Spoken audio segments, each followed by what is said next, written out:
But I think the main things is at the end of the day, volleyball is volleyball. It's in the same 9x9 court, and the rules are the same. So we. Is that on the back of your shirt? Yeah, it's on the back of the shirt. Beauty. A little free shout out for you. And it doesn't matter who's on the other side of the net. You need to still execute to the best of your ability if you want a chance to win. Rap. That's right, Brett Walsh. Welcome back, ladies and gentlemen. We got a big show for y'all on the 81 square meters of the best volleyball coverage on the internet. This is the 9x9, episode 159. It's June 10th, 2025. My name is Rob St. Clair, live from Chicago. That is Everett Delorme, live from Quebec City, Canada. Quebec. You getting your little French action in there this week? You rip? Ah ouais, j'ai commencé un peu la semaine passée, mais ça fait un bout de maintenant que je parle français, puis je suis bien à l'aise. Let's go. Actually, I did have a few people from the Discord come up and introduce themselves to me in Quebec City here on Sunday night after Canada played Italy, and I answered them in French, and they were pretty surprised. So yes, if you are Quebecois, I do speak French. So come up to speak to me in French as well if you are here. That you are in the perfect place, not only because it's VNL week 2, but I'm so excited to just hear your experience there. I hear that the crowd's going to be even more gnarly there than it was in Ottawa this past week for the women. So for this past week for the women, we had 2 days that had over 5,000 fans. The least amount of tickets, like the worst day so far, is at like 5,200 tickets sold. The best. Yeah, in Quebec City. The best day is over 13,000 so far. So safe to say that we're going to be breaking records out here in Quebec City this weekend. If you're in the area, be sure to come. I've heard that it's tough to get tickets already for Saturday. That's Canada versus France. It's going to be a good time. I think I was in the venue today. It is beautiful. It might be the nicest venue we've ever done volleyball in. Wow. It is really, really nice. It is really nice. Yeah. I saw just a little bit of photo and video today from in the arena, and it did look awesome. I'm excited for those psychotic Quebecois people to get in there and be loud for all those matches. But first, we got a lot to catch up on. Everett, so much to catch up on. You left Ottawa on Sunday morning to drive to QC, and I am so excited to hear what you have to say about all the teams that played in Ottawa. We got a lot to catch up on in women's VNL. Okay, great. Then let me say it. Tell me about Japan. Big winner of the week, obviously. 12-0 in sets. Yep. Wow. Yeah, Japan has been crazy in so many ways. I mean, just watching them warm up is a bit of a different experience. Just the way they contact the ball, just the way they play around the ball. They're so comfortable with it. I mean, match number 1 was essentially a walk in the park.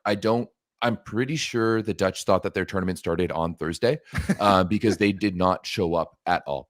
It wasn't even close. They started with pretty much what I assume would be their starting lineup with Wada on the right, Ishikawa, and then Yoshino Sato is their new left side that they've been using, and she is something else. She's the gap block assassin, as I'm calling her, because if there's a gap in a block, she's going to hit it. Yep. She challenges that inside hand so well. She challenges the block so well.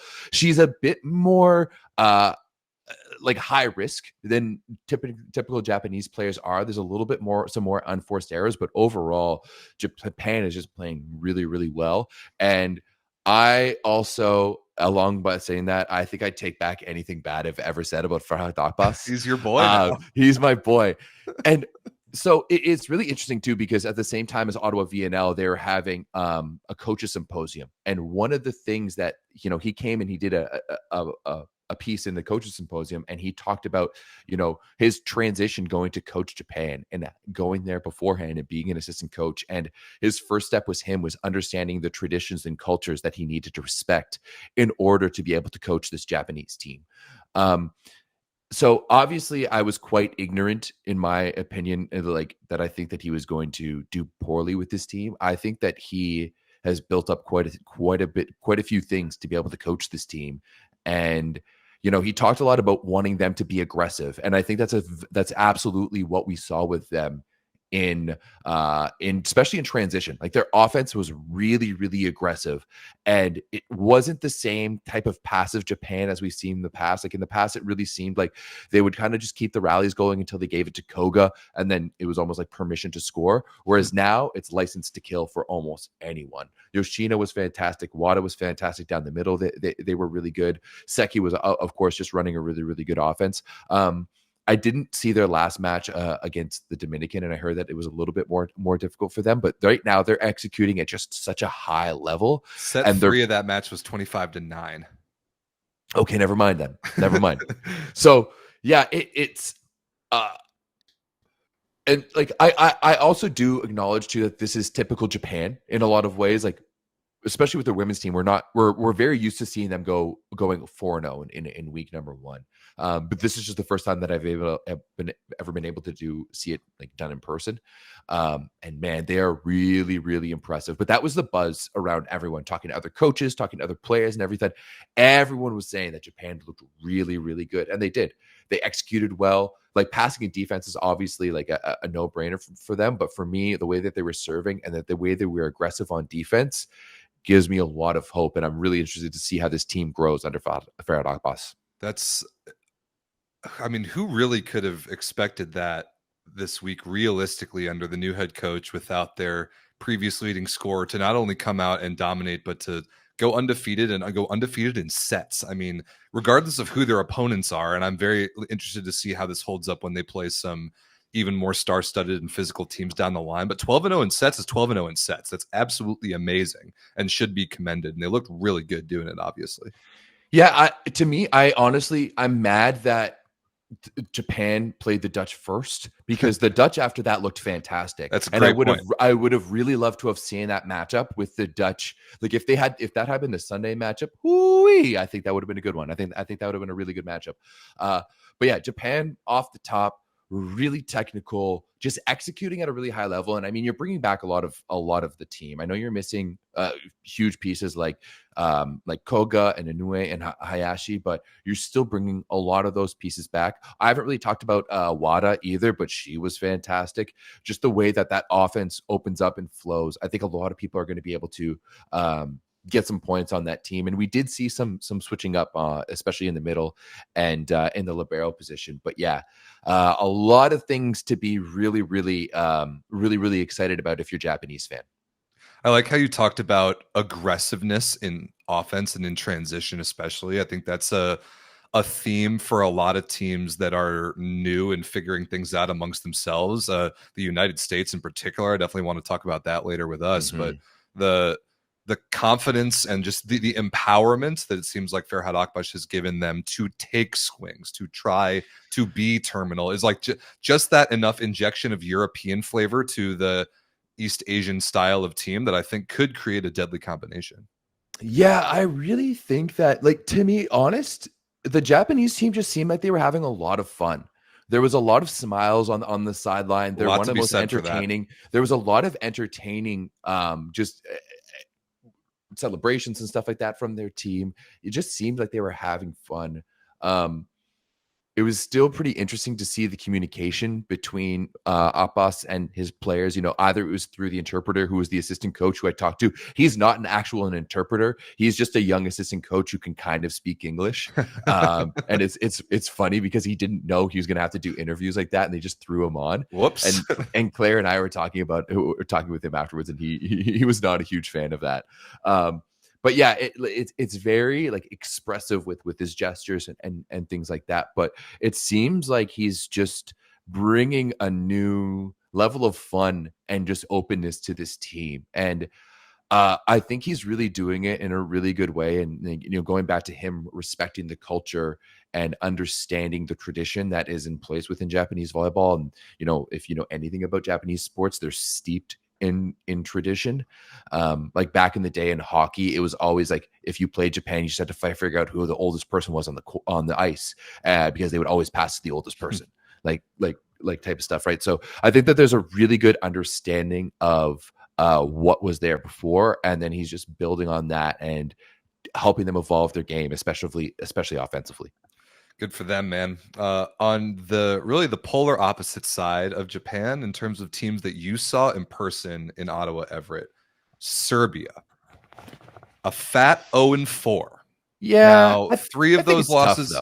three of those losses were in 5. They did get swept by Japan, but who didn't? And they didn't even bring their head coach to this week. So obviously they're probably not panicking a whole lot about having gone 0-4. No, Given the fact that they have the reinforcements and Tijana Bošković waiting in the wings, but like still, you put yourselves into those 5-set situations against Dominican Republic, Bulgaria, and then up 2-0 against Canada on Sunday, and you lose all 3. That's got to be at least somewhat alarming. No, I wouldn't think so. Like no, 0-4, not even a little bit. No, alarming? Because this isn't the roster. This isn't the team, right? Like this isn't anyone. It's the team minus 1 player. No, I think they have more, don't they? Like they have quite a few things coming in. Not to mention you don't have their coach. I think it was bad for sure, but I think there's a lot of positives in there. Namely Kurtadic and Uzelac. Uzelac she's awesome. Something else. She is awesome. The way she hits the ball, her arm swing is just so natural. It's incredible. Like, but other than that, you didn't have. Like what I saw out there was that you had 2 players who could play at this level and not much else. Like, truly not much else. Like I think it's a disservice to Canada, the fact that we went down 0-2. I wasn't there. I didn't see that game, so I can't really see like speak to it. I will speak to Canada in a little bit though. So but like no, I don't think it's a huge because like I don't think Mrković is going to be their setter for long term. Not. Bukilic is definitely not going to be their opposite, right? Like she's so one-dimensional in what they can do. Like they had Dangovic as their second, like as their P2. Yeah, I just didn't see, like to me, it was hands down the weakest roster in Ottawa, no doubt about it. You could even kind of see that in their practice too. So I think that in terms of Serbia being Serbia and having their coach and Bošković and Durca and whoever else it is, like once you add in a few other pieces to that, they'll be fine long term. But I don't think it's a cause to panic because just the fact that they didn't show their coach just shows you how little interest they put into this first week. You know what I mean? That it was so like they just threw in the towel for this week number 1, and then they're going to really go for it in weeks 2 and 3. Yeah, that's clearly what they did, but I don't understand why. Like, what do they benefit from sending this group without Zoran Terzic, who's in his first year returning to this program? Like, I just don't understand that move.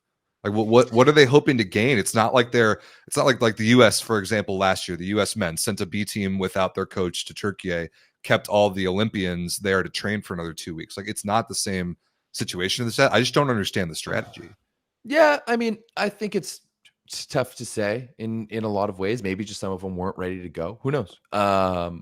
Hopefully it works out for them. Obviously, starting 0-4 isn't the best look. I will push back on the chat, and there's a lot of talking about Mrković being a terrible setter. I don't think she's that terrible. I really don't. Someone's going to have to step up because Onjenović and Durca are both not on this roster. Like that's a position they're going to need to fill this tournament. Okay, that's fair. I don't, but like I think if she has weapons around her, you know, like they just didn't have that much firepower out there. Truly, you know, Bulikic is such a one-dimensional hitter that you can only set her one way, which is fast and high all the way to the pin, so you can open up her line shot. Anything inside, so as soon as you get past a certain point on the court, you can't flick it back to her because anything that dies inside, she can't get to with her feet. Yeah. So, and Kurtadic is really, really good blocking, but she's still not a fantastic. Like she doesn't open up a lot of things in terms of her attacking, and their offense just isn't varied enough. It's like a typical Serbian offense that's just set straight up. That's true. With really, so I really think it's hard to fully evaluate Mrković. I don't think she's fantastic, but I don't think she's terrible either. Kurtadic, by the way, 11 blocks against Canada, which is completely ridiculous. And not good on offense. 8 for 14 with 2 errors, but 11 blocks for a Landy line with authority. Like that's pretty insane. Blocking for her is on another level. It looks easy. Her ability to be down and then up and fully pressed in an instant is ridiculous. And I've said it before that the only other person that I've seen that with that speed is Lozere. Truly, like she's at that level, just in terms of speed from being down to be fully pressed, and that's how she gets people. Right, like you can see, like you're going to swing in your peripherals and you don't see that she's there, and you're like, okay, good, I got this. And then all of a sudden she's closing that door and bam, and that's why she gets like blocks people so hard too. Her hand press over the net is immediate and really aggressive. But yeah, offensively, she just doesn't like. She's not really bringing many routes. Like her window is pretty small.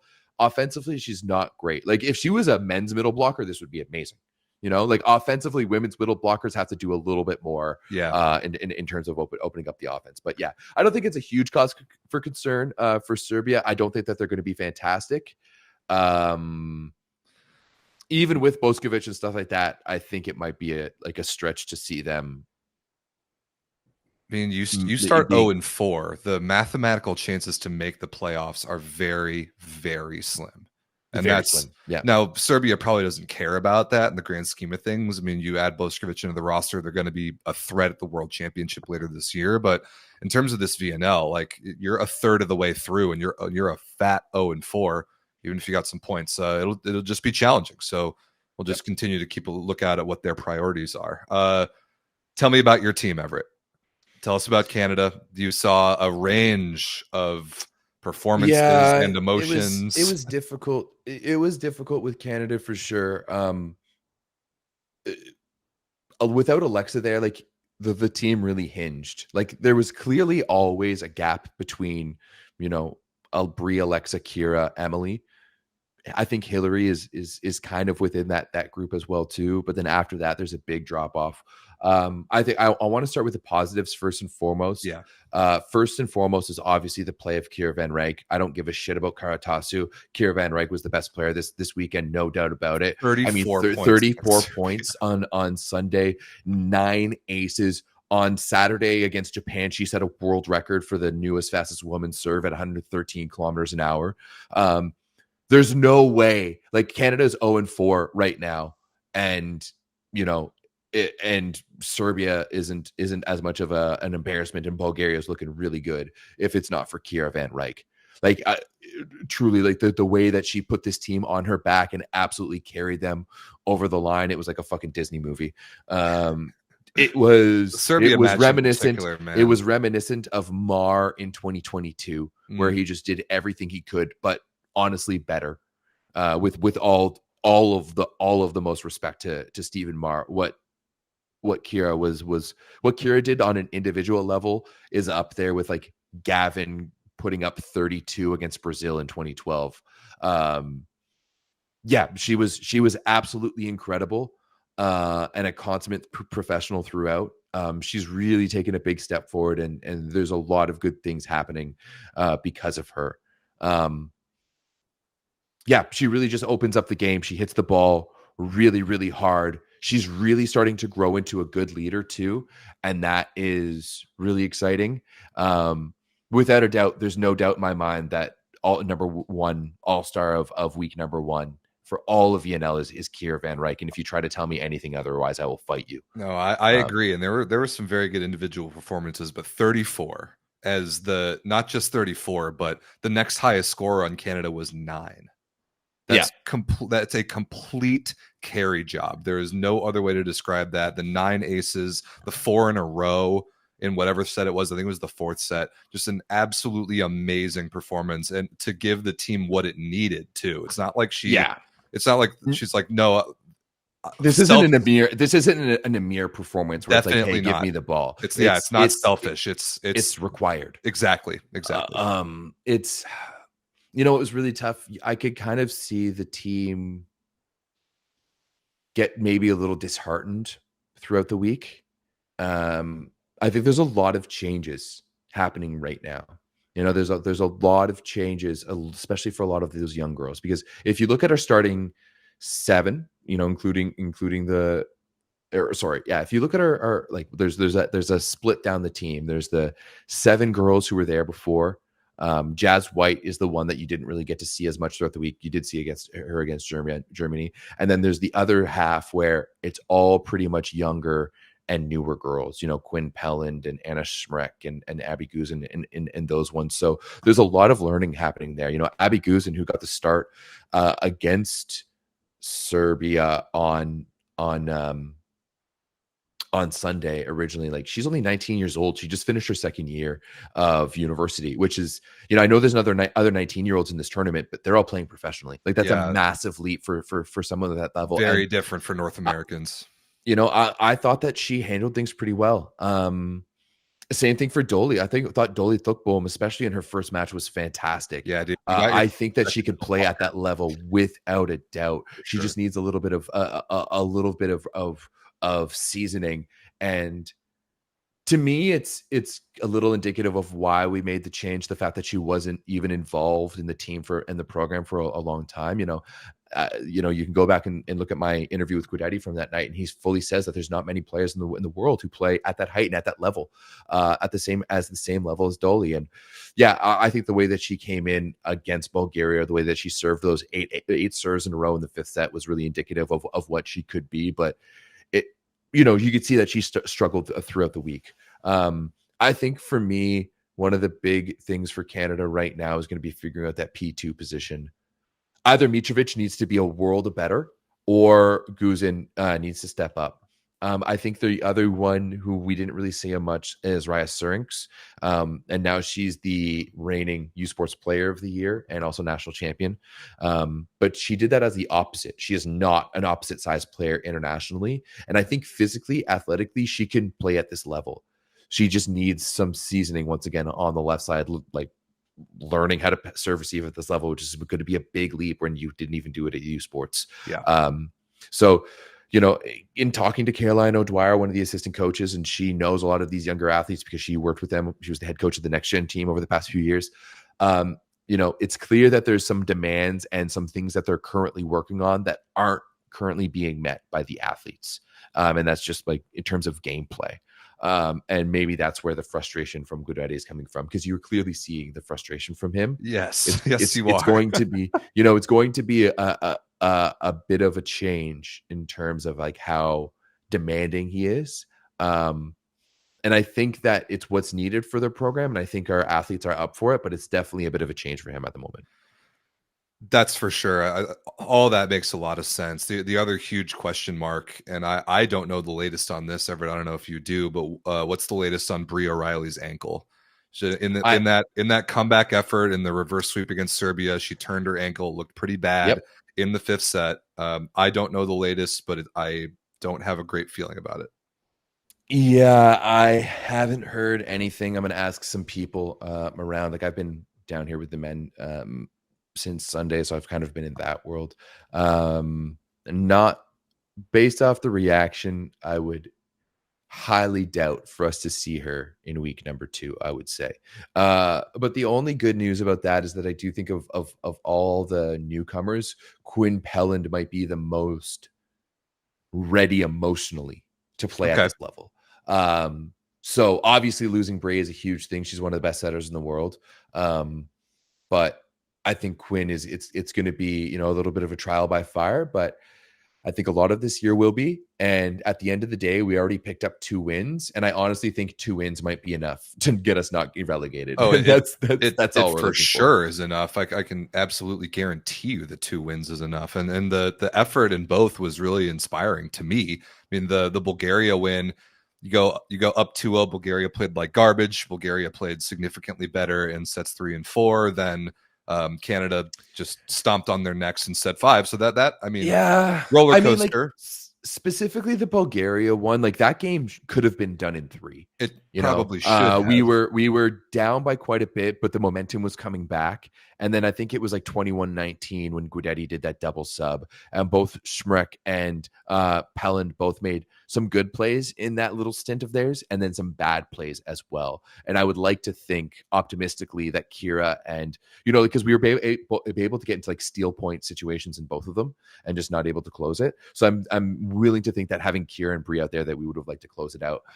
And then in the fourth, Bulgaria just proved what everyone in the world knows, that Canada's the worst passing country in the world. And that like the best way to beat us is just put your serve in the court. So yeah, Yep. Hard to argue with that. Overall, I think the fact that we went 2-2 is a win. Yeah. Anyone else saying that Alexia Karatasu deserves to be player of the week when she didn't even lead her team in scoring in every single match, and Baladin was an absolute baller for you guys against Turkey and is probably against Poland and is the reason you guys won Poland. Like, I'm sorry. Yeah, like that doesn't, like, if you can't sit here and tell me Karatasu was the best player in the week when she wasn't even the best player against Poland. Your biggest win and she wasn't your best player. That's my D. I mean, the comeback against China that Turkey had was pretty sweet. Karatasu had 30, I think 38. She had a massive game. She led the entire VNL in scoring, but the team around her is so many levels better than what Kira is dealing with. There is no question at all that Kira is the MVP. That's the argument right there. If you put Kira on Turkey, she would put up 50 in a game if she needed to. She would need to. She'd have a lot more rest. Exactly. She'd be a lot more rested this week. Moving on, Rob. What we talk? We're going to talk about your country. Or do you want to stay in Ottawa first? No, I would love to talk about my country because then we're going to talk about every team at least a little bit. Look at the standings in a minute, but my country went down to Brazil. We went 1-3. We got 4 points.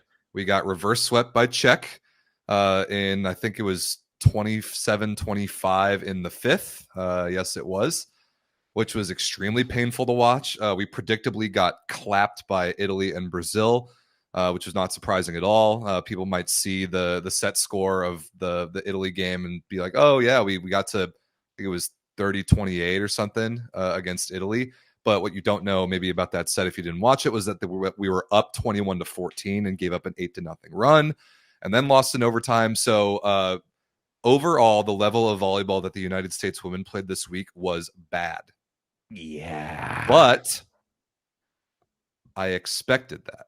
We all should have expected but not this bad. Not Everett. This bad. No. This you go ahead, but like I'm gonna push back on it. Losing to Italy and Brazil is one thing, but like I'm gonna clown you for losing to Czech. Had we lost to Serbia or Bulgaria, you would have clowned us. But losing to Czech is bad. Of course, losing to Czech is bad. Like that shouldn't be happening. No, and the way that it happened was physically painful to watch. It was terrible volleyball. It was a total choke fest down the stretch. We basically looked like a bunch of freshmen in college, both like our mental and physical preparedness for the situation and the style of volleyball that we're playing. That's like some of the things that I can take away from this have nothing to do with the results, but the style of volleyball that the American women are playing needs to change. It needs to shift more to what is internationally representative. We need to set the D ball. We need to set the back row opposite. We need to run the middle in front of the setter. We need to run the bick. We need to run the left side with pace. It looked like we were just defaulting to when we were all seniors in high school, just chucking the ball up to the left side who happened to be the best scorer on our team. Like the style of volleyball that we played there is not acceptable. And that must change, and I certainly hope that it will. The Czech 5-setter, the comeback, I give Czech quite a bit of credit. I think that Olivia Babcock was not good enough at coming off the bench for Logan Lednicki. That was not great. Amber Agiety to me was the best U.S. player this week. She had the most impact in the middle consistently, and you can maybe look at Sarah Franklin on the left side, but there are issues with how what is happening in moments that matter. What's happening after point 20? What's happening in that overtime of the fifth set against Czechia? If this team tips one more out of system ball with a chance to get a break point, I'm going to lose it. It's not acceptable, and that's something that can be coached and something that can be trained now. We can fix the mindset of being aggressive out of system because of our situation where the results of our matches don't really matter that much. I heard, Everett, I heard a lot of extremely dumb takes and extremely dumb comments from the American fan base this week. The dumbest one by far I heard was from our own Discord channel. That's when I was saying, I want to see people swing to terminate in out of system situations. Some idiot said, but if they swing to terminate, then they're going to make more errors and then their efficiency is going to go down. Yeah, I think hit the ball. learn Twitter how was also another cesspool for so American bad, dude. fans this weekend. It So was bad. So wild. people were calling for Eric Sullivan's job after losing to Brazil.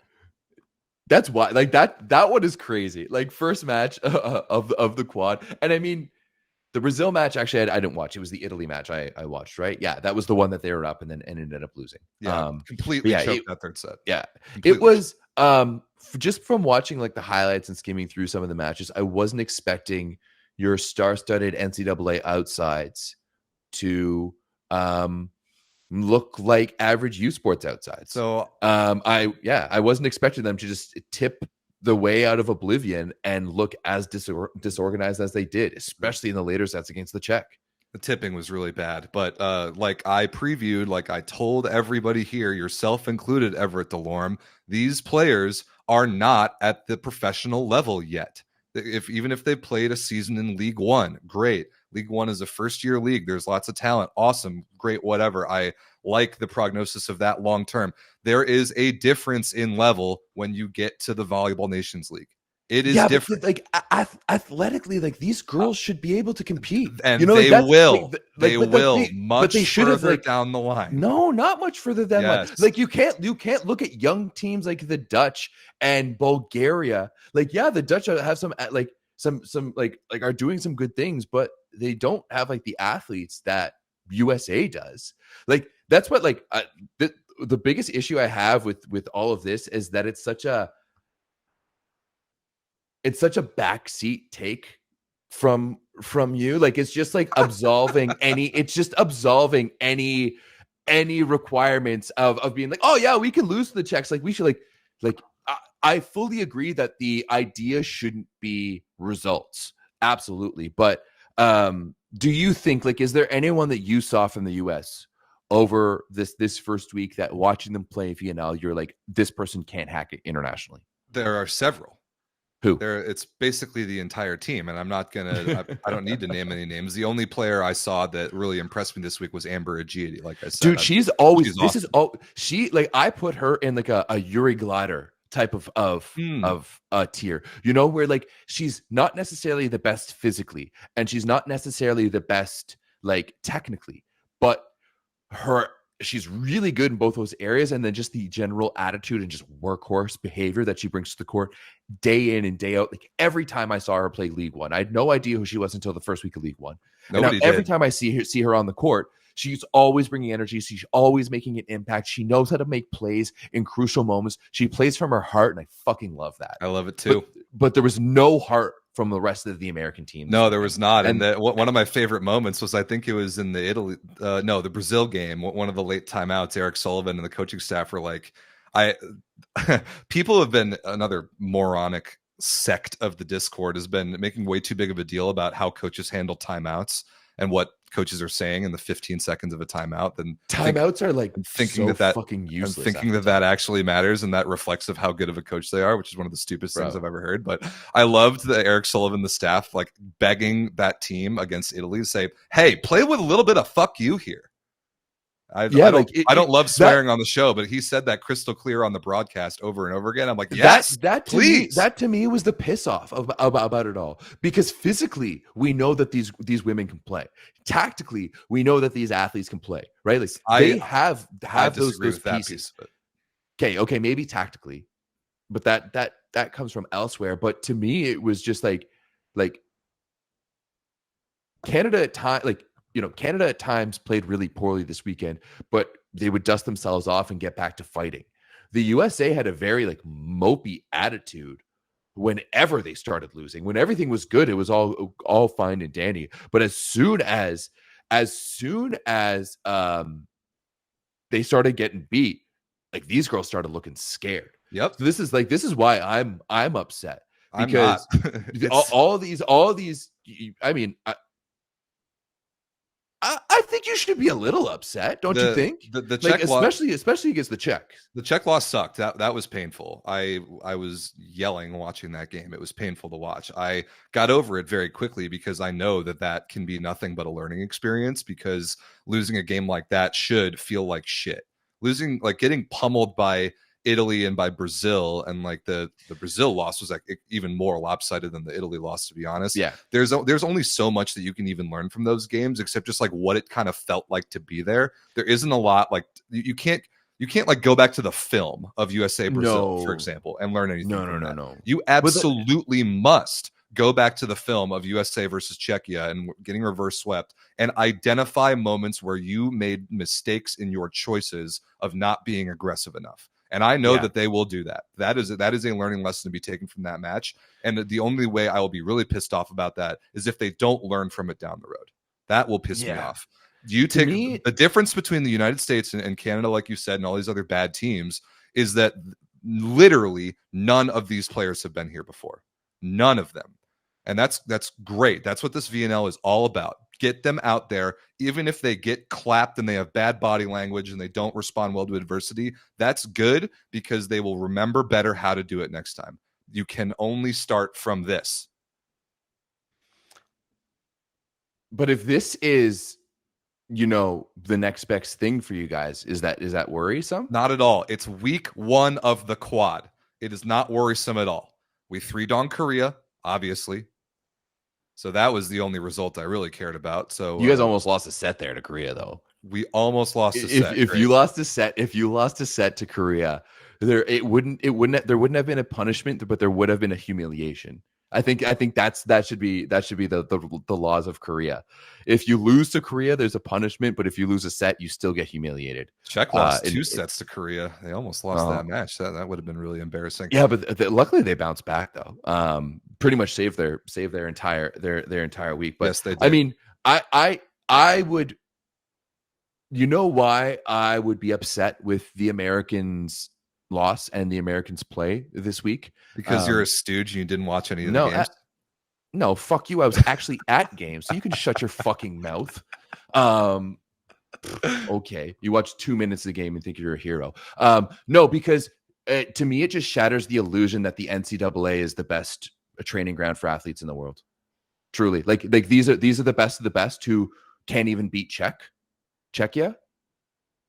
Like this is the like, and this isn't even the best of the best of the like of the NCAA. This is the best of the best of League One. So maybe I just had United States volleyball way too high up on my list, and you know what? We just need to bring them down a few tiers. So that's just a really uneducated and egregious overreaction to something that's happening in week 1 of the entire Olympic cycle. Chill. Yeah. To you and to the entire American fan base, but like, relax. Whoa, this is. I'm not sitting here calling for Eric Sullivan. I'm not saying that anything needs to change, but I am saying that it has changed my opinion on where the NCAA does place in the big order of things. If I'm looking at like 19-year-olds who I saw this weekend, like Stoyanova, Irene Voss, the way that like Dan Brink was playing or Van de Vosse, these are all players who are developing in Europe and look way better than the youth that are coming out of the NCAA. Yep, that's how North America is different. You just said the same thing about your own youth development system. It's not the same 100%. as Europe. So we should not consider it to be the same as Europe because it's not. Exactly. But we've been saying, and like you've said this before too, that the NCAA is the best development system but clearly not. So that's one of my issues with the NCAA that I have always said that you've been on the other side of, is that I disagree with the NCAA's substitution rules and how it creates international caliber volleyball players and the style of play that is being played in the NCAA being so different from the international style because of those substitution rules. That is a big issue, and it showed up this week. The offense, I already complained about it. I don't need to do it again. We need to change the way that we strategize our offensive systems. We need to play international volleyball. We cannot just play like NCAA all-star volleyball. That's why I think it's really different. It's not about the level of NCAA volleyball and athletes. It's about the style of play. And that can get fixed, and it can get fixed quickly. People are pointing out Markova like she didn't spend 1 year at Florida and then leave to go play pro. Yeah, she was. So like you guys are pointing out Markova in the chat is just literally proving my point. That's like Moni Nikolov. Exactly. It's like she went to the NCAA and was like, this isn't good enough for me. I'm just going to go play pro. Goodbye. So thank you for proving my point. I think honestly, the other half of why this was a lost week for the USA is the fan reaction. is how So stupid. stooging, like, holy shit. What I was seeing on Twitter, I decided to be like just a Twitter lurker this week. Oh my goodness. So bad, dude. People are So bad. so dumb in this So country. dumb. So dumb. Oh, God, it was driving me nuts. We have so much work to do to like educate people about how all this garbage actually works, and to a big part of it now that we have all these American games on TV in the US, it's going to garner more viewership, going to garner a lot more rookie uneducated fans, which is great. These fans need to be taught. These fans need to understand quickly the context of what it is that they're looking at, because otherwise they're going to see us get clapped by Italy and Brazil. They're not going to know the context, and they wouldn't be that crazy to call for the firings if they thought that the result of the match mattered. If they don't know any better, then it's honestly hard to disagree with what they're looking at. But we need to was it on teach. CBS this week? Yeah. So CBS Sports Network had games 1 and 3. The Big Ten Network had games 2 and 4. It was on TV in the States. It was incredible. It's actually where I watched most of them. I was in Toronto last week, and I actually VPN'd back to America to watch on the Big Ten Network one of the games. So lifeless Vimo is saying in the chat right now, but notice that women's fans are way more insane than the men's side. I've noticed that too. Definitely for the US. Especially in our comment section. Like, our women's prediction video has way more comments than the men's prediction video. That's true. And I think a lot of that is the Turks and it's the Turks, it's the Brazilians, and it's the Americans as Thailand as well a little bit. Yeah. But it is wild. Yeah, it was alarming. What I saw from American volleyball fans this week really freaked me out. I was way more like upset with what people were saying than I was at what was actually going on the court, for God's sake. Yeah. I mean, I think it's 50-50. I think the results, like for me, if watching the States, if the results weren't there, but the effort and work was, then there'd be one thing. But to me, it was like, it almost like it's regressed for that team as I watched them throughout. Regressed from what? From the first match. That's like, from watching them against Italy, like they seem to look worse on like playing the Czech than they did against Italy in the first match. In ways, yes, they absolutely were worse. Like that's where I saw them regress. Like I said, that sucked to watch, and then we 3-downed Korea, and now we are on to the next thing. I'm curious to see who we bring, who we play in what combinations, and all that. But no, Andre, I'm not in any way saying that Canada was better than the US this week. I would not go down that road at all. I think we're equally both as bad. Yeah, the situations are very different, but neither product was very good. Let's kind of talk about some more overall takes from the week. We've got some winners and we got some losers. We got some teams that we already talked about as we put the standings up here. Everett, give me another. Two teams I want to talk about. There's two teams I want to talk about. Both Number winners? one is the Dutch. Yeah, both are winners. Yes. Number one of the Dutch. Holy fucking shit. That team is way too good for how young they were. They didn't even really need Nika Dalderop. I don't think she played, unless she played in the last match. Like, she didn't play through the first 3 matches. I barely saw her, if at all. There's the way that they're playing the game, the way that they're executed, and it all hinges around their offense and Sarah Van Allen. Watching her deliver the ball and how she spreads her offense is a treat. Watching her back set gives me a half chub.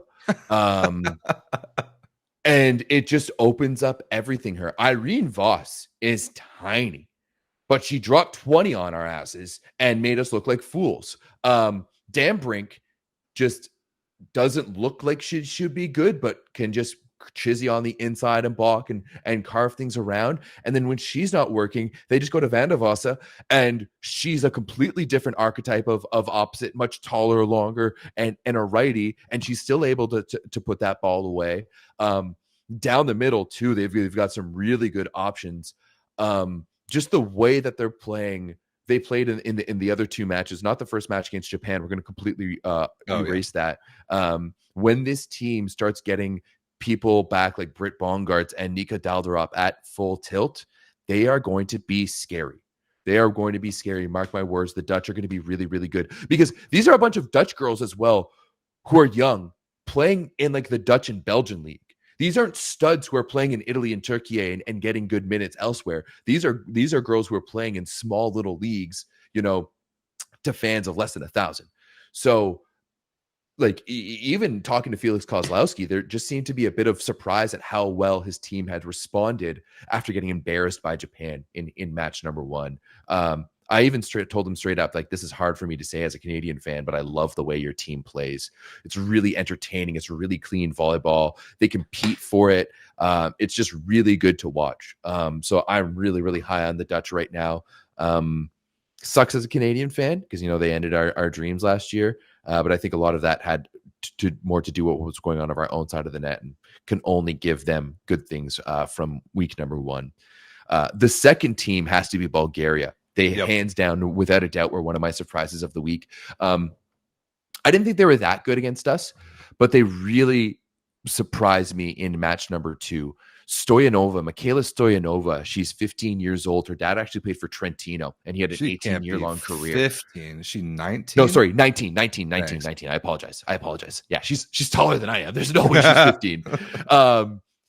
She, like, her dad played Trentino for Trentino, and she can hit the ball. She can hit the ball hard. She has options. She has shots. She can open up her arm. She can hit thumb down cross court. She can go thumb up, cross body down the line. She can bang balls from the baseline. She's a little immature. I mean, she's still got braces. And there was a few times where you could see that she was a little bit star-studded or starstruck, and that things weren't going that well. But, like, she dropped 20 against the Dominican, and she was really, really impressive. When you pair her along with Antanasievich on the left side, and then also Nasia Dimitrova, who's joining the team for the first time since 2022, that gives them three really good offensive options. Dimitrova hits the slide in one of the best ways that I've ever seen it. She somehow manages to cut the ball off early, so she hits almost along the net cross court. Like, the amount of times that she's been able,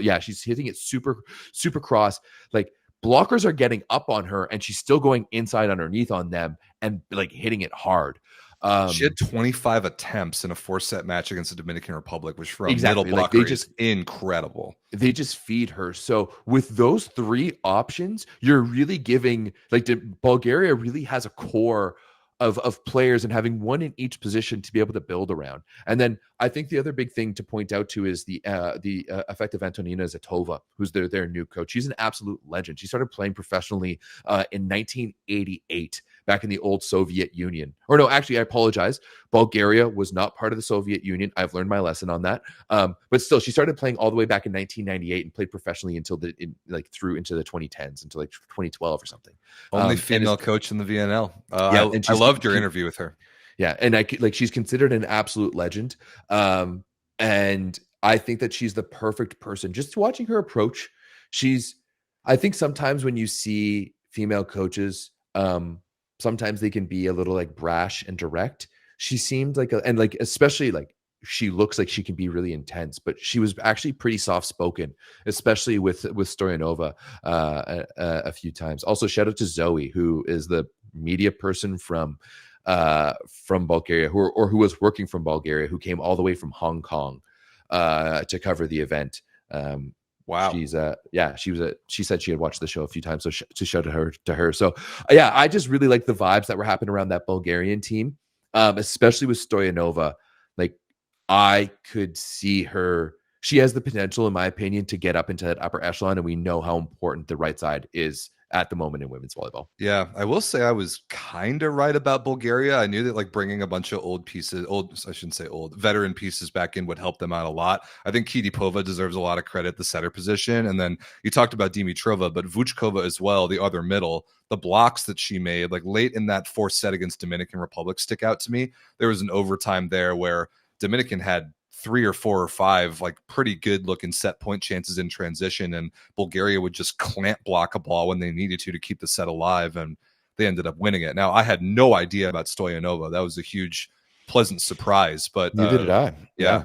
No, that's kind of what this VNL is all about. But they were definitely not like the doormat that I was afraid that they might be in all those matches in Ottawa. Obviously, they won 2 games and they were pretty competitive in everything that they played. So I think they're definitely one of the winners this week. I think Bulgarian volleyball fans have a lot to be optimistic about now. Men's and women's, absolutely. Men's and women's, absolutely. Like, if I'm a Bulgarian fan, Happy. I'm a Serbian fan. Maybe not so much. Okay. Another team that I do want to touch on quickly is the Dominican Republic. Yeah. I think Ariana Martinez, their young setter, is actually a really good addition. I think I like her. She's fiery. She can control that off, and she's played at Miami for the past couple of years. Once again, she's another only 19-year-old who's coming to step in. I was hoping a little bit more from them, from Dominican Republic. I know that they have a young setter and a younger libero, but they still bring back like most of their team. Braylon Martinez, Juniria Martinez. You have Gaia on the right side. Isabel Pena on the bench as well too. And I was expecting more from them this week. I won't lie. They finished 2-2, and I think it could have been better. They just don't like. They just didn't seem to be that with it. And I think I'm starting to echo some of the people in the Discord and in the chat on YouTube saying that maybe it's time for Marco Kwiek to move on, and maybe it's time to bring in a European coach because the physicality is all there, but just the details with which they play the game aren't there at all. And no longer having Marte or not having no Brenda Castillo, they just can't bridge that gap well enough. I mean, Marcos Kwiek has been there for a very long time, has had a lot of success, but I could see a benefit with a change in style, change in leadership. Maybe. I mean, their floor is still pretty high because of the physicality, but the Bulgaria loss was a tough one. They had a lot of chances to, at the very least, push that match to 5 and kind of blew it down the stretch. So, probably not going to be a huge factor the rest of the tournament if I had to predict it out. Yeah, I feel like Dominican is just going to be one of those weird teams where they're going to sometimes beat teams they shouldn't, and probably going to lose to some teams that they shouldn't either. So I think they've got some young talent coming in, but I'm really interested to see them down the line. Braylon Martinez just looks disinterested half the time. She's like the female Marlon Yant. But then she leads the team in scoring by a wide margin, and you just kind of got to take what you get body language wise. Yeah, I don't know. That's a weird team to me. I wasn't there like you were, but I still struggle to wrap my head around what they're really trying to accomplish in the long term. Yeah. I'm trying to think. Have I missed anyone else from Ottawa? You hit everyone from Ottawa. A couple other teams that I was impressed by this week in the other spots in the world. One was Germany down in Rio. I thought Germany had a really good week. I mean, they went 2-2. They took care of Korea. They took care of Czechia. You got to see Elena Grozer, formerly Havlkova, against her stepdaughter, Leana, which was really cool. It was a nice little family moment. And then Germany, I thought, hung really well against both Italy and Brazil. Some of the sets were not competitive. Like Germany lost 25-10, 25-13 to Italy in those two sets, but then they responded from each of those and played super well and won them. And they're missing quite a bit. The right side of the court to me for them is the last missing piece, and we were both kind of on that when we were previewing VNL, Everett. But who did they have? Kinderman? They had Kinderman for most of the tournament, and she just can't. She's a Lytle Dambrink.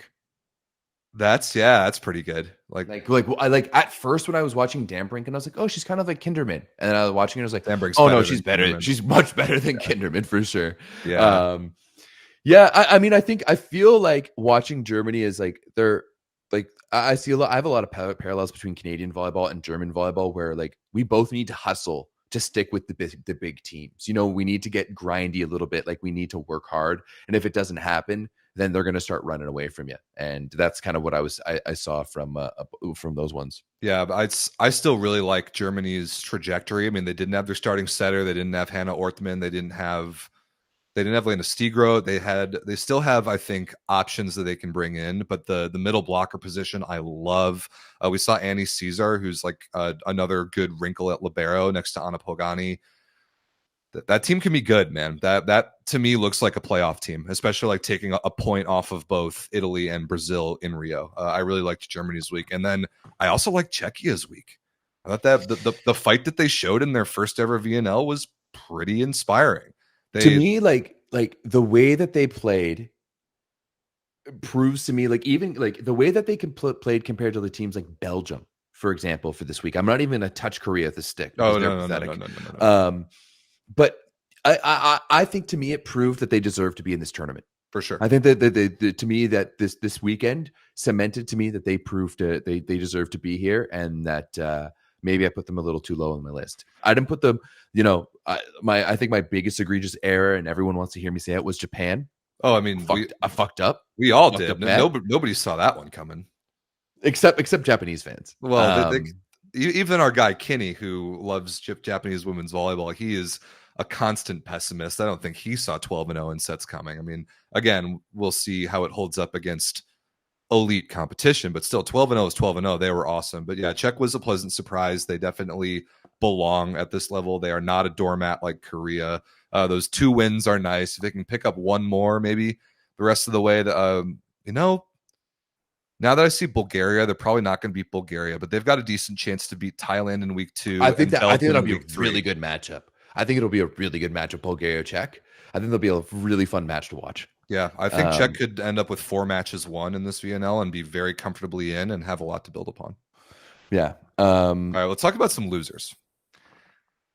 We talked about the US, we talked about Canada, we talked about Serbia. We're not going to talk about Korea. Korea's always in that until they can do anything. They're always in that. The loser category is named after Korea at this point. Belgium to me is a big loser. Agreed. Belgium was not good, dude. They were not good. Got beat 3-1 by France. Yeah, like one night you have Britt Herbauts drop a 30 bomb, and another night she goes 3 for 25. Yeah, and like they really don't have much. Like that's what I'm like of like the relegation teams that I'm seeing in terms of like I've got Korea, I've got Belgium, I've got France, and I've got Czechs. That's how my list goes as of right now with those four relegation teams. I expected a lot more from Belgium, especially since they've been here before, right? Like 2 years ago, you were in this tournament, right? This is a federation who should know one-dimensional, man. How to be here. You should. You're right, but they don't.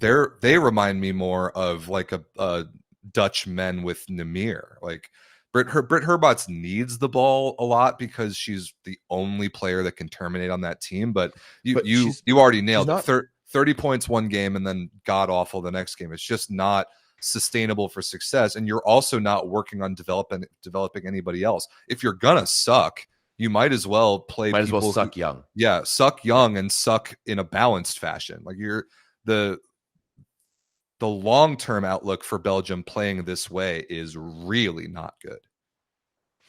No, they beat Thailand. Great, congratulations. Yeah, off of the back of like Herbauts is 30, but who is she going to be able to do that against other teams? I don't know. I think she can only really do that against Thailand. So, yeah.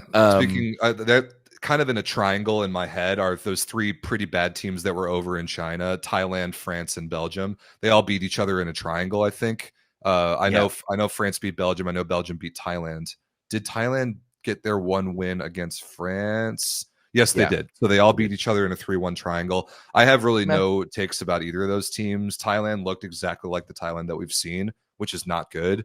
And then France had that one really good game from Ndiaye, right? She dropped 30-something in the Belgium win. Let me look really quickly. But France was missing starters. Like France didn't have we thought Gikel. So the fact that to me that they got a win and they didn't have Kazoto Jiquel or those ones, I think that's some good stuff for France. Yeah, Iman Ndiaye, 30 points, 24 for 49, 5 errors, block no times. You know what? They're all those teams are just colluding to make sure that Korea is relegated, right?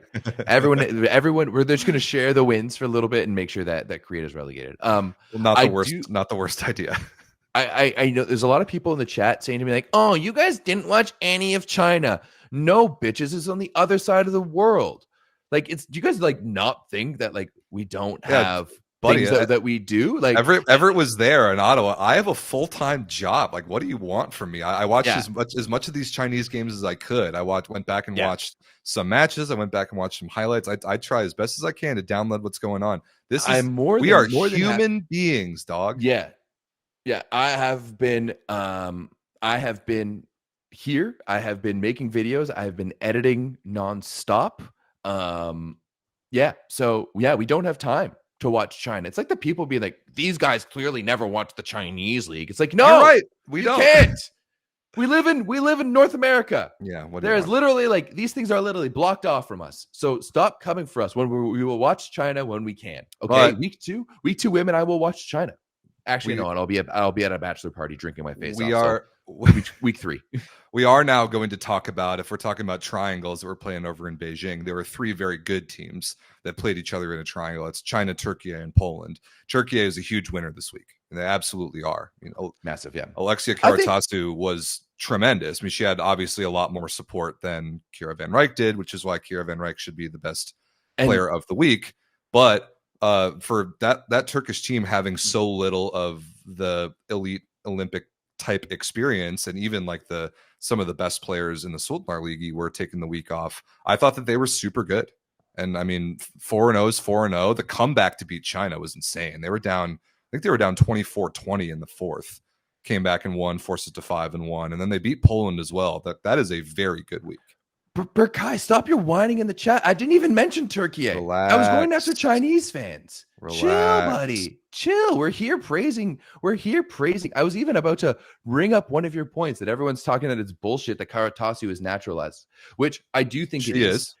Like, it's really just going to create a pathway. And I think my issue is that it's going to create a pathway for countries like Poland and Turkey to just like pick up a new naturalized player every 2 years. And that I don't like.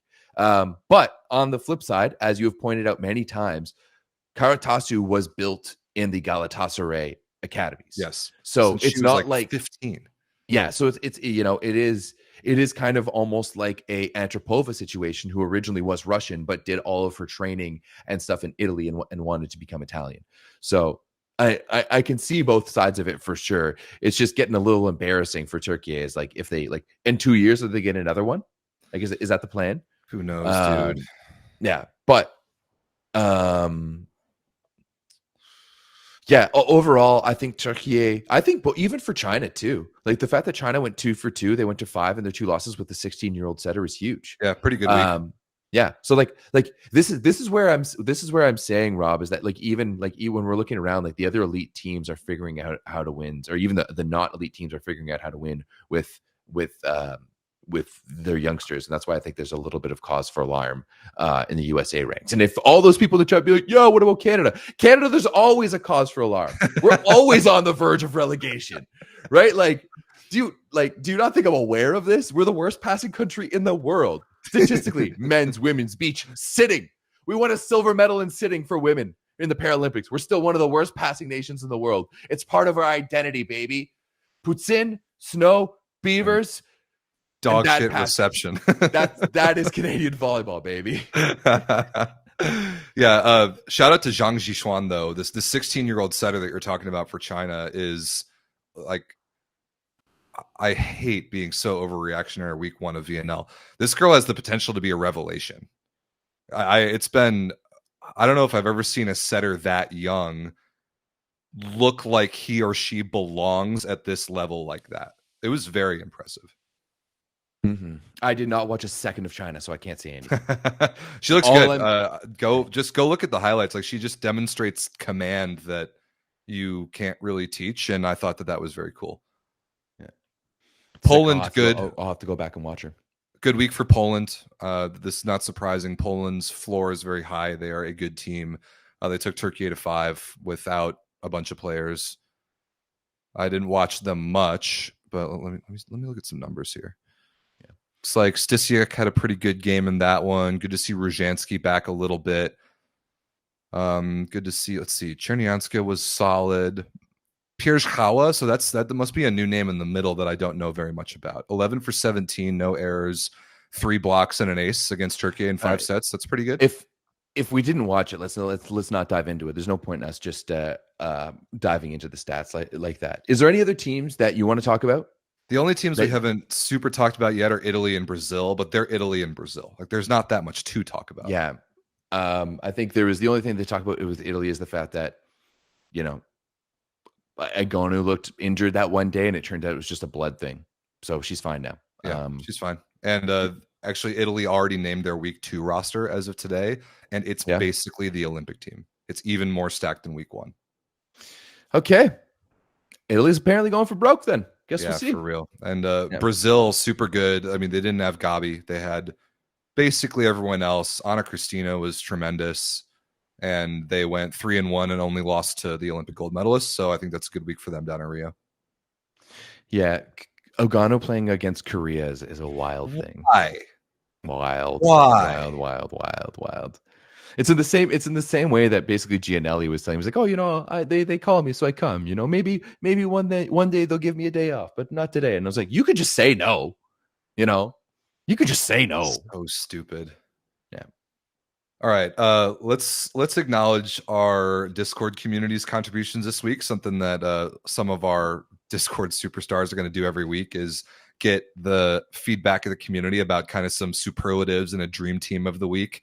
And we can weigh in on this, but this is mostly just voted on by the community. Everett and I didn't explicitly decide any of these. We're just the messengers. I did vote, though. Did you? I did vote this time, yeah. Okay, nice. I did not, so I am truly just the messenger here. The community voted the team of the week is Japan, obviously. The disappointing team of the week was Serbia, and the surprising team of the week was Bulgaria. I think all those are fair. We already talked about all those. The moment of the week, unfortunately for me, was the Czechia 27-25 fifth set reverse sweep over my United States. And then they picked a match of the week in each location. Dominican 3-2 Netherlands and Ottawa was good. Brazil 3-2 Germany was good. And then Turkey 3-2 China, that crazy fourth set comeback in Beijing. Young player of the week, obviously, Zhang Jishuan for China. And then dream team of the week was Nanami Seki at setter, Anna Kristina and Mayu Ishikawa at outside hitters, Kira Van Rijk at opposite, Hana Kurtagic and Kamila Weitzel in the middles, and then Ola Szczygłowska at libero. So congratulations to those people. I have some issues with this list, so just a little bit. Let's hear it. Ishikawa was good, but Yoshino was fantastic. Yoshino was like, Ishikawa is the best player on that team right now, but Yoshino in her first week in the VNL, the way that she played, to me deserved a nod. So, what, were you guys not watching Japan or anything? You guys only watched Japan for like 2 points? You guys saw Ishikawa make 1 point and you thought that she was the best? You guys never watch anything. Yikes. Everett's biting back tonight. He's not wrong to do so. Can we talk a little bit? I mean, we were going to do a very brief preview of men's week 1 that's coming up that Everett's at, but Everett, tell me about like the vibe in Ottawa and kind of some stuff that was going on, maybe not on the court explicitly. Like how is the press conference thing, first of all, like that experience being a new thing this VNL? It was better this week than it was last week. Okay. They learned that you need mics for the media quarters. I mean, I won't say it was kind of my own private press conference, but it kind of was in a lot of ways. I could have kept going for a long time. And watched it. There was even a moment he's like, Everett, you got any more? And I was like, I can keep going. He's like, all right, cool, go for it. And I literally just like rattled off a whole bunch. I like it. It does bring me back to kind of the days where, we would just have 4 teams and you would do that with a coach in it, like back in the early World League when it was a 4-team weekend and you'd play, 6 matches over 3 days. You would do that, and for World League where you'd have a coach and an athlete from each team. It was a little bit more interactive than it was in the past too. Like before, each team would just make an opening statement. I think having someone there as a host does actually a pretty good job. Yeah, I don't know. It was pretty decent. I did get to stay and watch a number of the practices as well before I got kicked out of the gym. Until someone from volleyball realized, like, hey, you're still here. You shouldn't still be here. And I was like, oh, sorry. My bad. So Italy is Italy. They're going to be good. I know they're bringing a much younger team, but like you're still rocking Botolo and Luca Poro. Romano is here. So it's Rich Licky as well. And Gianelli is going to be leading the way alongside Boniface. So they're going to be sick. The French is a really, really young team. Yeah. Levno is the one guy who's going to be around. And I was watching them practice right before I left. And they just look like they're so chill, having the most fun. Klevno just kind of seems like the super senior right now. Like maybe he's like 5th or 6th year, who's just like cheap chirping all of the young kids. And like they've got a really fun atmosphere. It's the Gianni effect. Yeah. That setter that you like, Chapoussin. Chung Boisson. I love him. He honestly looks like he rolled out of the cafeteria. In the new Spider-Mans, like the Tom Holland Spider-Mans, he has this like little sidekick. Yeah. It looks he kind of gives me like those vibes for sure. but My wife last night also said that has he kind of looks like Pedro from Napoleon Dynamite, which I also loved. yes, but a little chubbier. Like he's like kind of like a Polynesian, like a French Polynesian, like chubby He's style. I love But him he so much. also today, like they start doing their warm up and they start doing setter warm up, and he warms up with absolute butter, one finger sets. Of course Absolute he does. butter. And I was so mad because one of the Canadian trainers was like picking this stuff up and kept on getting in my way of the shot, and I didn't get a few shots, and I was like filming it. He is so smooth and so fast. France in general, holy crap, their comfort on the ball, how their entire ability just has the ability to like pass dimes on hard serves, chuck up massive out of system balls and crank balls is ridiculous. They're going to be young, but they're going to be really, really good. I know they have tail fall here as well. Bulgaria got a chance to see Bulgaria practice a little bit too. Obviously saw Moni and Alex, had to chat with Moni. We're going to set something up, have a nice little sit down. I'm going to do both of the brothers. Definitely stay tuned to that. They look good. They look good. Moni is a lot taller in person, and he looks like amongst the LBSU guys, he looks like kind of like a gangly teenager. He's not a gangly teenager at all. It was really interesting. You should go back and listen to Petkov talking about Blengini and his level of Blengini, sorry, and his level of demand on the team. It seems like it's quite a bit. And when asked about him, he had a pretty funny answer to make me kind of question, like, what's going on behind the scenes over there for the Bulgarian national team, for sure. Germany is here too. Obviously, a bit of a different team. Their roster is not good. Yeah, the roster isn't good, so we're going to be able to see what we have against them. And then Argentina hasn't showed up yet. They hit some travel delays, and they're still on their way here. Yeah, I was hoping I was get to see Polanski or one of our boys like that, but not the case. I'm pretty stoked. I think this is going to be a really good week. Our Canadian team is going to be much of the same of our women, but even even less. Like no more Van Berkel, no more Mar, no more Lepke, no more Schwartz. Like you're losing 3 starters, 3.5 starters out of that mix, and a lot of veteran guys. So it's going to be a work in progress for us. However, the guys who are coming in, I think are really, really good. And our opponents, especially in this week 1, are all kind of in the same position.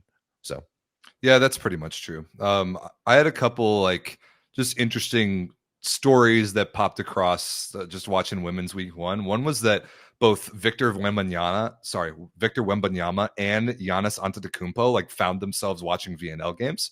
Like Giannis was down in Brazil the entire time and was getting interviewed on the broadcast. And I mean, he's Greek. I don't know what he's doing down in Brazil, but that's awesome. They were both there, in Brazil, so they must be training together or something. Wemby now is in Asia with some monks or doing something crazy and shaving his head. I have no idea what's going on there, but he was at VNL for a hot second. That was really cool. So maybe some little crossover. Wemby was in Asia? Well, I don't know which VNL site he was at. I assumed he was in Beijing. You're right. No, yeah, he was in Beijing. Actually, now I remember this. Yeah, he was in Beijing. That's wild. Yeah, pretty cool.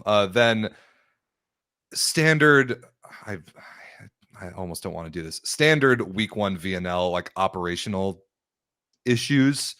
The challenge system takes a million years. And then I don't know if you caught this in the venue, Everett, if it happened to you in Ottawa, but there were a couple moments in Rio when games I was watching, USA Czech in particular, where a ball was clearly called incorrectly in out by the Bolt 6 system. And that is not good. Yeah, no, I didn't get a chance to see that. There were some really bad ones, and then either it was called, there were some that were clearly called wrong, and then there were some that were either just called wrong or just displayed wrong, where the display showed the ball clearly out, but it labeled the ball as in. So I did not see this. Oh yeah. There was, so we lost 27-25 in the 5th to Czech. We should have lost, I think it was 16-14, because they hit a ball inbounds that was clearly inbounds on the replay that Bolt 6 called out that extended the overtime by 10 more points. Ooh. So there is an issue there, an operational issue that they have to fix. Okay. Well, I being in arena,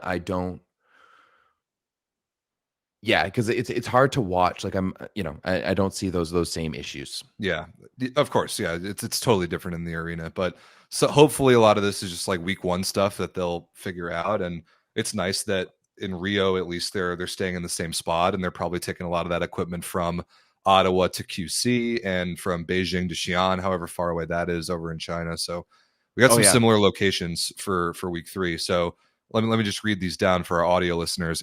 Down in Rio for the men's week 1 that starts tomorrow: Brazil, United States, Slovenia, Cuba, Iran, Ukraine. In QC with Everett, Canada, France, Italy, Argentina, Bulgaria, Germany. And in Xi'an, China, Poland, Japan, Serbia, Turkey, Netherlands. A lot of rosters are in. I think basically all the rosters are in. Japan looks real weak. I'm interested to see them. Yeah. No Nishida for the entire tournament. No Miyaura. No Ishikawa. No Takahashi. So no Sakita, obviously. So no starting wings. Slovenia looks pretty weak too, man. I mean, I did a whole USA preview yesterday with Eric Shoji. You guys should all check it out. It was a really good time. We have this week Ukraine, Iran, Slovenia, Cuba in that order. I don't know. I think I'm not saying we're gonna beat any or all of those teams, but all 4 of them are beatable. This version of Slovenia is beatable. Cuba is always beatable, and Ukraine and Iran are both total wild cards. This could be an opportunity for my United States men, maybe. It's this, like, I feel like the men are going way more into the let's just go to the young kids, like way compared more to the women who did the exact same thing, playing players that have never put on USA in their lives. No, just the general teams, not specifically USA, but like, okay. There's not really any of the men's teams who are sending like their full on Olympic roster.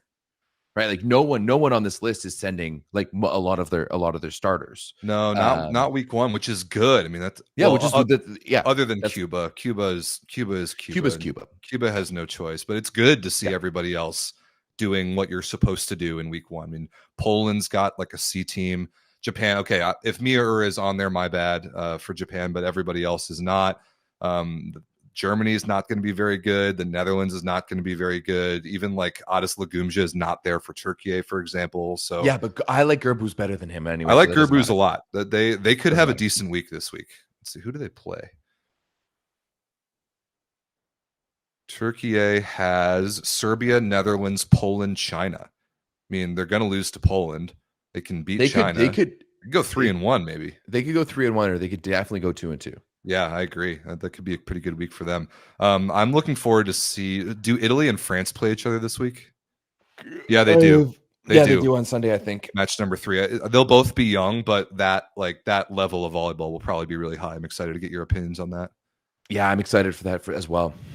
So Canada has Germany, Argentina, France, Bulgaria in that order. How do you feel about that? Germany, Argentina, France, Bulgaria. It's not bad. I actually don't mind that. I think, as you pointed out, the German team is probably the weakest of the teams in that grouping to be able to play against. Dude, their roster's not good.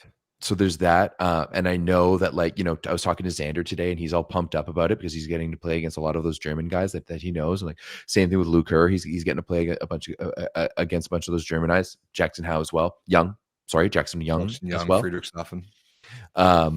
So, and then Argentina is always difficult for us, but this isn't the Argentina of old. They don't have Pacheco. I know they still have, like, that one is like, I have us beating Germany, losing to Argentina, losing to France, and then beating Bulgaria. Not crazy. I think we can go 2-2 this week. If we don't, I don't think it's the end of the world. Yeah. But yeah, I think we can go 2-2 this week. Especially, as I said before, like, we're looking at 6,000 fans plus at least for every one of these games. 13,000 against France on Saturday night. That's going to be wild. Quebec City is going to be setting records for attendance here for the VNL. And you know what? This French team is going to be really, really good, but who knows? Maybe something magical can happen. So the level of self-confidence surrounding the men's team is a lot higher than the women's team, for sure. I think that's fair. I think the roadmap for the women to improve in this VNL is pretty darn limited without Alexa Gray and now pending Bria Riley's ankle. But the men have more pieces that I think can improve in the midst of a single tournament. And I really rate, I mean, you do too, Everett, obviously, but Finn McCarthy is a monster. He is so good. And he's really, because he's now been named the captain, he's really it's started really to cool. step in and to start being like just a leader, just the way that he holds himself on the court, just the way that he holds other people accountable to. There's no doubt that like I look and it's a team of professionals. And I think, it's going to be good. There's going to be some growing opportunities for a lot of these guys. And, I think this is just great. Let's get those big trees of Lepke and Schwartz away. I know Mar is retired, but we'll keep him in our back pocket down the line. Not this year, but maybe in next year. So yeah, let's get the grass grow over here a little bit and see what these boys can bring up. I'm excited for it. Agreed for the USA side too. We've got some brand new guys coming in. I hope that this is as good of a week for Cooper Robinson as a lot of American fans want it to be. He has superstar potential at the left side position for us. I want to see Gabi Garcia play well. I want to see Quinn Isaacson play well. I want to be as good on first contact as we can to just start kind of running an offense that resembles USA men's volleyball. And I want to get as good of a read as I can about what Karch Karai is like coaching the men. I'm super excited to see that.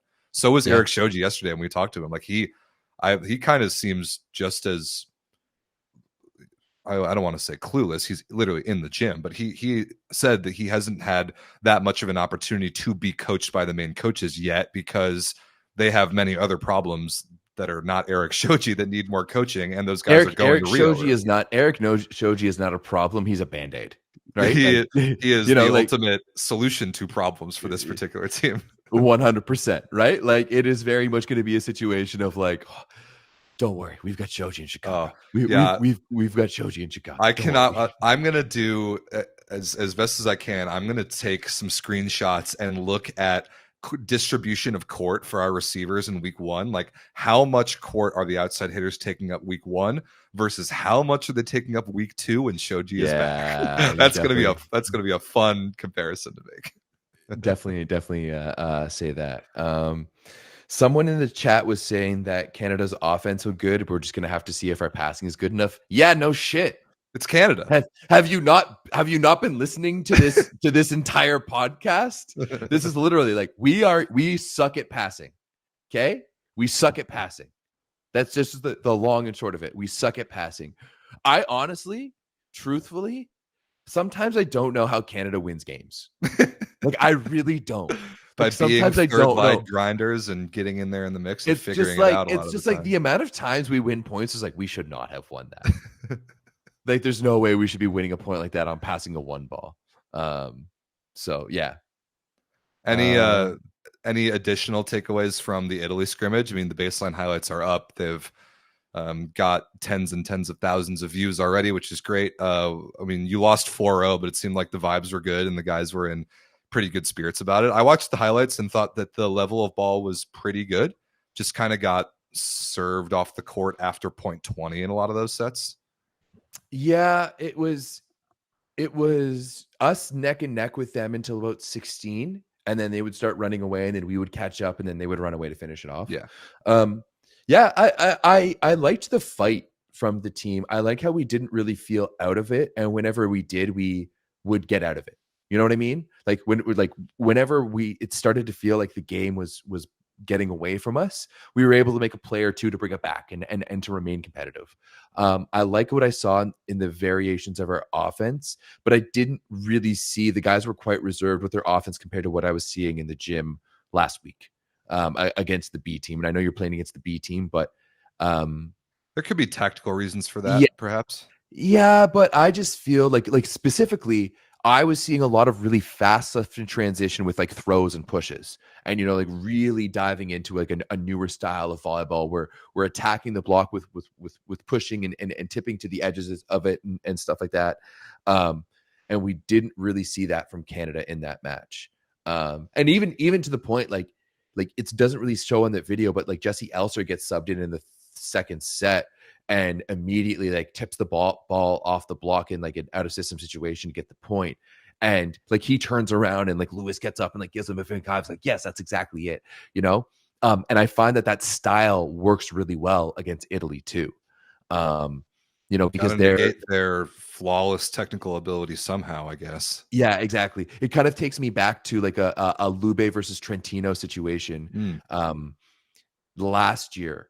Or sorry, like a Lube or a Monza versus Trentino situation from the last playoffs, where Monza was playing like a really squirrely, like pushy, tippy type of ball, when Trentino was kind of staying like a little bit more standard or old school. And Monza got the best of them. Like I would have wanted to see a little bit more of that from Canada, but ultimately everyone got in. I saw some things that I really liked from a lot of people. Heslinga, for example, I didn't think he looked too great in the gym over when I was there, but I think when he got his opportunities, he had some good moments. Varga as well. I think it's going to be interesting to see if one of those two guys is going to be the first one off the bench, because I think Brody is going to find some struggle if his passing doesn't get better offensively and everything else, like serving, blocking, offense. He's there, defense as well too, but his passing is like he might be the worst of them out there. So either we figure out how to move some stuff around, and we even saw Sclater passing a few balls just to get a 4-man service. And then down the middle, I think we're going to be really good. I think we're going to be really good with McCarthy and Kofi. Kofi's going to be joining McCarthy at Lublin next year, which I think is going to be awesome. And then you have Schnitzer as well too. Schnitz was serving really well in the match. He aced Lorenzano 3 times. Sweet. And had him passing off the net as well a whole bunch. So yeah, I think it's just going to be like, you've got a roster right now, like even extending into the extras that can pretty much all play, and it's just going to be a matter of who shows up for Team Canada. Pretty good summary for just about every team in VNL week 1, because nobody's got all the superstars. Everybody's got some new pieces. This is the time to try stuff out. But if it's anything like women's week 1, which was incredibly entertaining and way more fun than a lot of us kind of thought it was going to be, I am so excited for this week. It's going to be sick. You want to get out of here by just pointing out some potentially really good matches this week coming up? Yeah, for sure. I will say about Ottawa, I was a little like, I was kind of dragging my feet on being like, oh, should I go to Ottawa? Like, do I want to go? Like, do I want to go and watch it? I'm mad at myself that was my outlook, because it was so much fun. I thought it was the most enticing of the venues as well too. Like, it was the most interesting of the venues in terms of what was happening. And I actually found myself that I was sad to leave. Like, I didn't want to leave on Sunday. I knew I had to, but yeah, I was sad to leave on Sunday. All right. That's a high compliment to TD Place and the crew that always do an awesome job there. Also, TD Place, another 3 years, baby. Another 3 years of VNL in Ottawa. Also another 3 years in Quebec City too. Oh, let's go. Let's go. All right. Next summer, they had better send the United States up there next summer, and I will be there. Well, it's they're looking to flip-flop it every year. Men's versus women's. Okay. Yeah. That's cool. I love that. Yeah. So if they send the US women to QC, I'll be there. Oh, you would love it. It would be good shit. Okay, looking at the matches this week. Tomorrow, Wednesday, I think Bulgaria, Italy is going to be really interesting. Dude, Alex Nikolov is on the record saying we will beat Italy in match 1 of VNL, guaranteed. He's got his eyes on that match very firmly, and if they play well enough to come close to doing that, it should be a banger.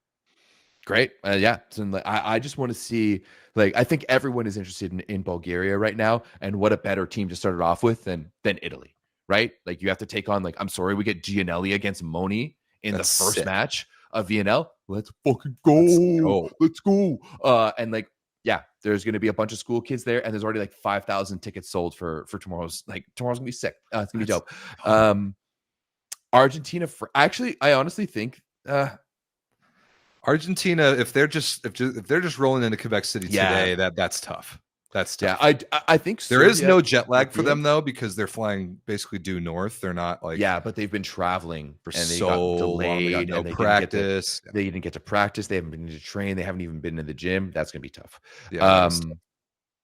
I think that Serbia Turkey will be interesting, because I feel like Turkey is wanting to become the new Serbia.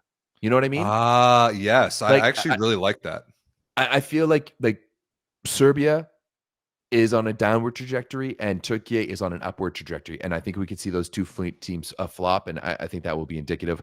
Obviously, Canada and Germany is going to be an important one for me. Probably be gross volleyball, but it is an important game. Yeah, we'll see. I don't know if it'd be so gross. I don't know if it'd be like stupendous. I want to see Simon Torwey against Finn McCarthy. That middle battle, that could be very fun. Oh, no offense to Torvey, but Finn would eat him up. I don't know about that, man. Why do you think Torvey got that Trentino contract? That dude can play. Yeah, he's going to go sit on the bench at Trentino. It's going to be really good. No, he's not. I think he's going to start. Koza Marinek's gone. Oh, is he? Okay. Yeah, he went to Japan. All right. Day number 2. Looking at things here. Poland, Japan kind of depends. Poland, Japan. Yeah, that'll be a good one to wake up to. Also, Brazil, Cuba. Yeah, I Brazil, like Cuba's always a banger. Cuba Only gets up for one team, and that's Brazil.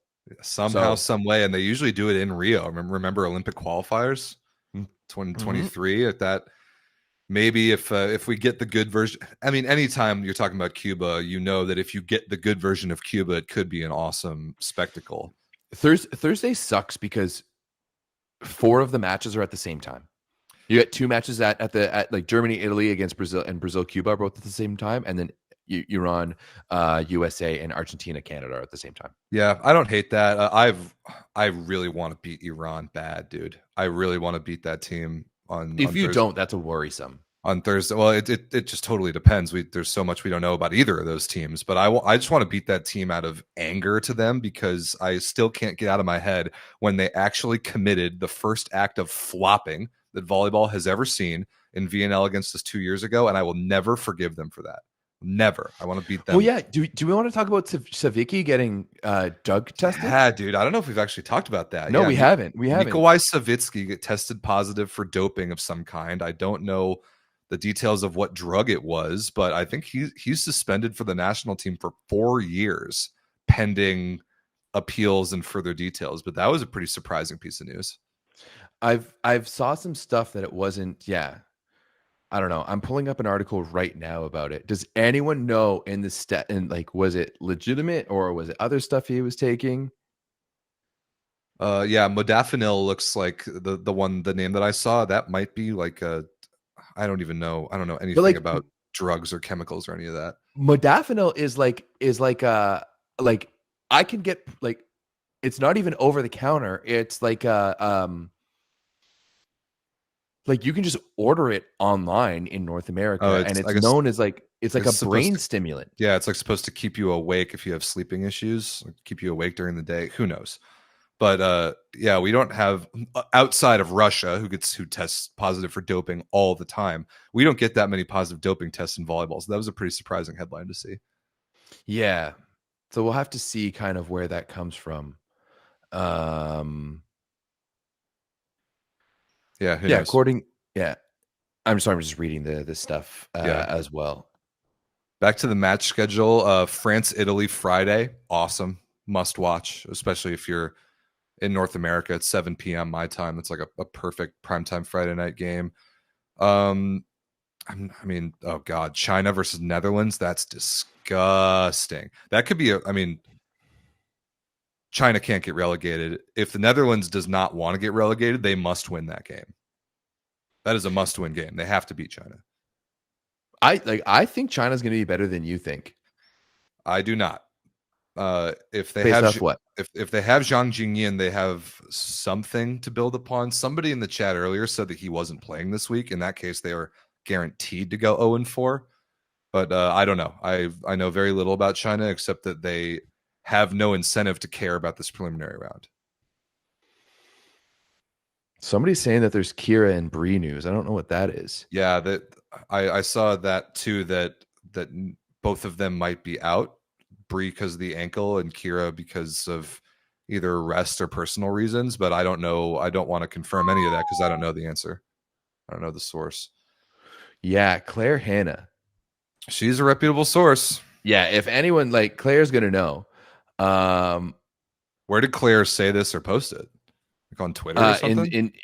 in the Discord. Oh, really? At 6:26 p.m. So a whole 14 minutes ago, she posted, Kira Van Rank is not doing any more VNL, I'm told. And Brie O'Reilly is likely out the rest of the summer.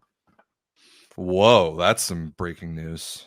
Ooh, shit. Yikes.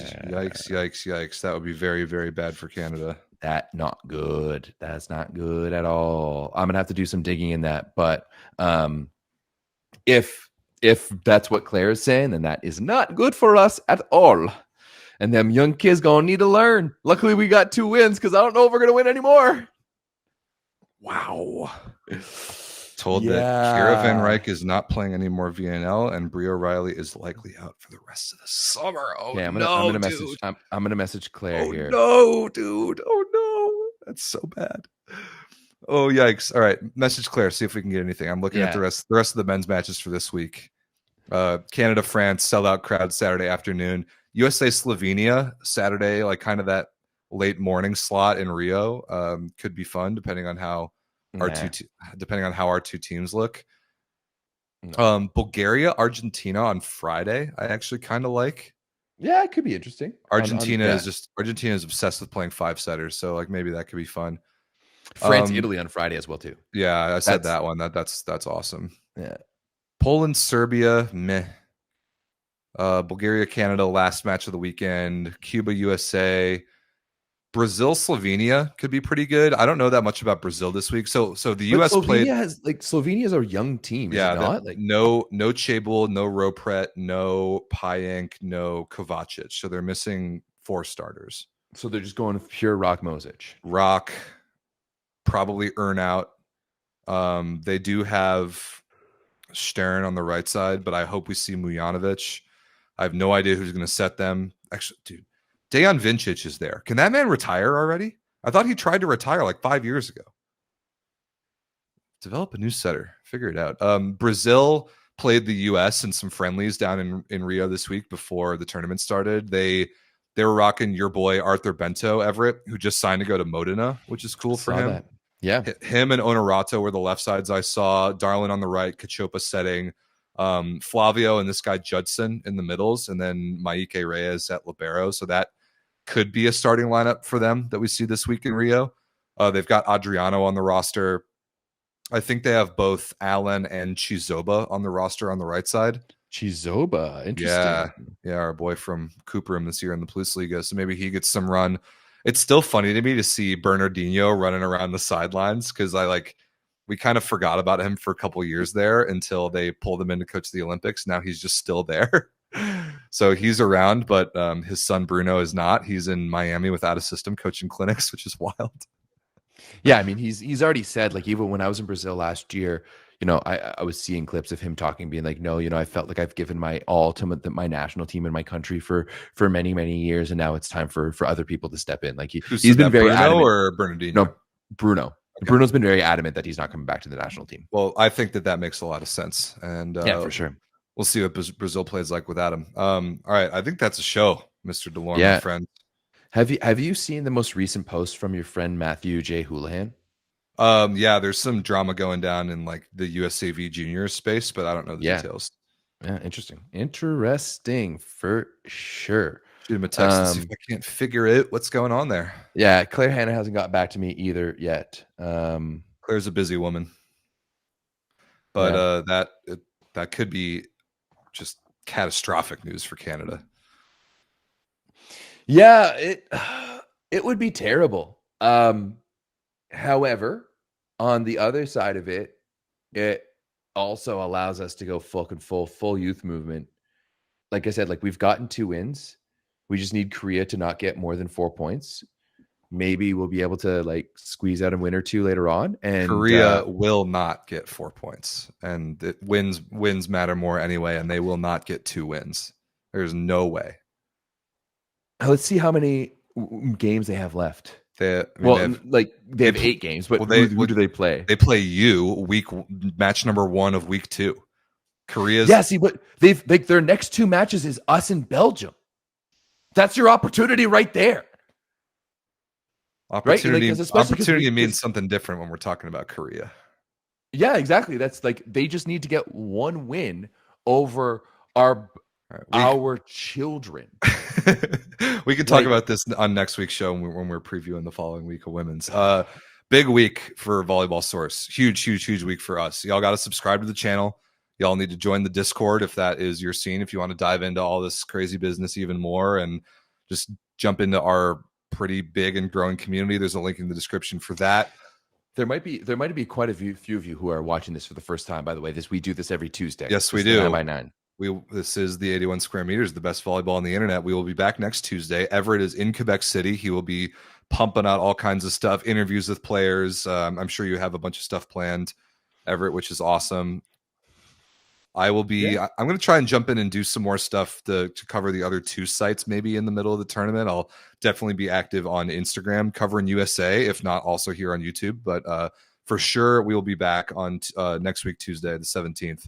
To talk about everything that we missed or everything to catch up on in men's week 1. So good time to be a volleyball fan. Good time to be a Volleyball Source fan. We appreciate you all for watching. Make sure you stay in touch with us. Please subscribe to the channel, and we will see y'all soon. Everett, anything else?